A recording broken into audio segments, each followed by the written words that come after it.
Você falou da Hebe, que eu adoro contar essa história. Desculpa, Hebe, mas eu amo.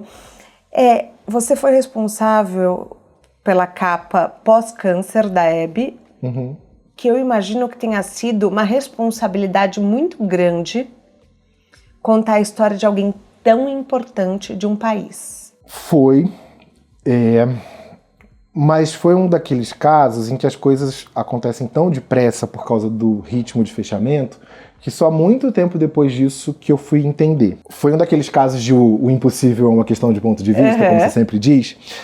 A minha editora na época, Alexandra Zapparoli, adoro ela, sou fã dessa leonina, ela é bem leoninona, assim.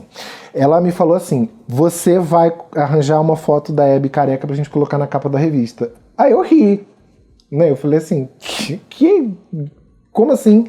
Vou nada. Ela falou assim, vai. E aí eu entendi que ela tava falando sério e aquela história do manda quem pode, obedece quem tem juízo. E eu tinha uma entrevista marcada na casa da Hebe pra falar sobre o ano, mas eu falei assim, eu não vou tocar nesse assunto, esquece, isso é delírio. Daí a gente tava conversando, lá naquela casa dela imensa do Morumbi, maravilhosa, cheia de bicho.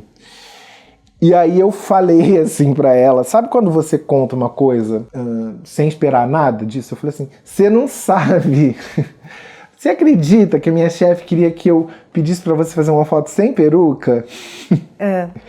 Aí ela falou assim, não, mas isso aqui já é o meu cabelo. Eu falei, jura? Ela falou assim, sim, você quer puxar? Imagina puxar o cabelo dela. Aí eu falei, quero. Você falou, quero? Amigo, que desrespeito. Quero e puxei. Amigo, desrespeito. Mas não era pra fotografar, né? Eu falei, quero. Eu não sei o que me deu. Talvez porque a gente já tivesse tomado vodka junto e eu me senti meio brother. Tá. Não sei.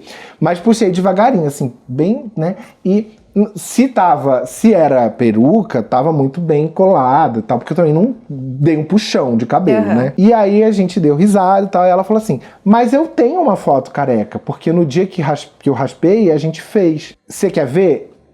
Óbvio, se eu tinha respondido que eu ia puxar o cabelo, imagina se eu não ia querer ver. Aí ela falou, peraí. Aí ela foi lá dentro da casa dela, procurou, ficou um tempinho, voltou com a foto impressa, que é a foto que foi capa da revista, dela carequinha, né, com uma cara maravilhosa, ela tá com um colarzinho escrito Vida. E aí ela me mostrou, só que existe um abismo entre mostrar e falar, publica, né? Mas eu acho que também ela, enfim... Ninguém vira a estrela que a Hebe foi impunemente, de graça, à toa.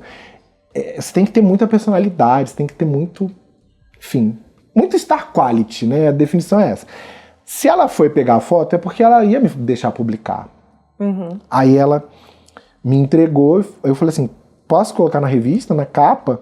Pode. Eu já não queria mais nem continuar a entrevista. Eu já queria falar, então tá, um beijo, tchau, pra não correr risco dela mudar de ideia, né? E aí voltei pra redação, a revista fechava na quinta-feira. Isso devia ser, acho que terça ou segunda. Até entre esse momento e o fechamento foi um sofrimento meu, pensando assim, ela vai mudar de ideia, ela vai mudar de ideia, ela vai mudar de ideia. E não mudou, e saiu a revista desse jeito. Infelizmente eu não ganhei o prêmio de capa do ano, porque no Prêmio Abril, porque quem ganhou foi a capa da Playboy com a Cleo Pires. Ah, não acredito.